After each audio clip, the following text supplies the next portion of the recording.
Προπόνηση στην πισίνα.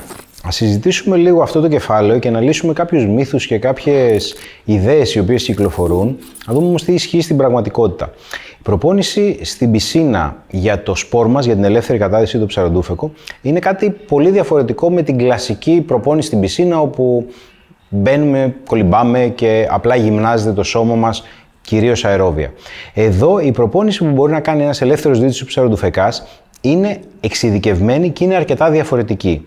Υπάρχουν διάφορα είδη προπόνησης που μπορούμε να χρησιμοποιήσουμε εμείς οι ελεύθεροι δίτες για να ωφεληθούμε, ξεκινώντας από κάτι για όλα τα επίπεδα, από αρχάριο μέχρι πολύ έμπειρο δίτη, είναι η προπόνηση τεχνικής. Μπορούμε δηλαδή να δουλέψουμε και να αναπτύξουμε την τεχνική μας στην πεδιλιά, στη χαλάρωση, στην κίνηση κάτω από το νερό, στην πισίνα, κάνοντας δυναμική άπνοια, ακόμα κάνοντας κολύμπη στην επιφάνεια.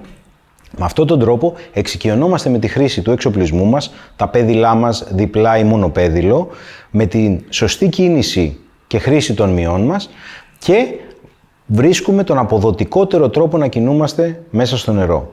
Σε επόμενο επίπεδο, αν θέλουμε να αρχίσουμε να πετυχαίνουμε βελτίωση επιδόσεων, μπορούμε να κάνουμε προπόνηση εξειδικευμένη, υπερκαπνική προπόνηση, όπως λέγεται, η οποία είναι μια προπόνηση η οποία μας προετοιμάζει για να είμαστε άνετοι, εξοικειωμένοι, να μην μας ενοχλεί η δυσφορία που νιώθουμε κατά τη διάρκεια μιας βουτιάς. Αυτή η αίσθηση λοιπόν της ανάγκης για αναπνοή μας γίνεται γνώριμη, το σώμα μας εξοικειώνεται με αυτό και είναι πλέον κάτι το οποίο γίνεται ένα φυσιολογικό κομμάτι μιας βουτιάς παρά κάτι το οποίο μας κόβει, μας τρομάζει, μας αγχώνει με το που το νιώσουμε.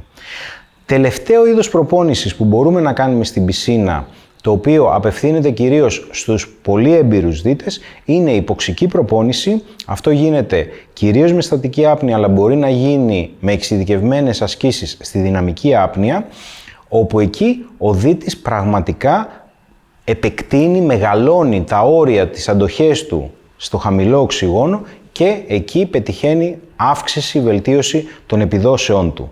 Αυτό βέβαια χρειάζεται σωστή εκπαίδευση, σωστό ζευγάρι και απευθύνεται σε δίτες έμπειρους και αρκετά υψηλού επίπεδου. Αυτά ήταν ενδεικτικά πράγματα και τρόποι προπόνησης που μπορούμε να χρησιμοποιήσουμε εμείς ως ελεύθεροι δίτες και ψαροντουφεκάδες. Όπως είδατε, είναι πολύ διαφορετικοί τρόποι εκγύμνασης από την κλασική προπόνηση κολύμβησης που θα έκανε οποιοσδήποτε στο κολυμβητήριο στην πισίνα. Είναι όμως πράγματα τα οποία θα μας δώσουν πολύ μεγάλο όφελος στην θάλασσα μετά ή ακόμα και στις επιδόσεις που θα έχουμε στην πισίνα.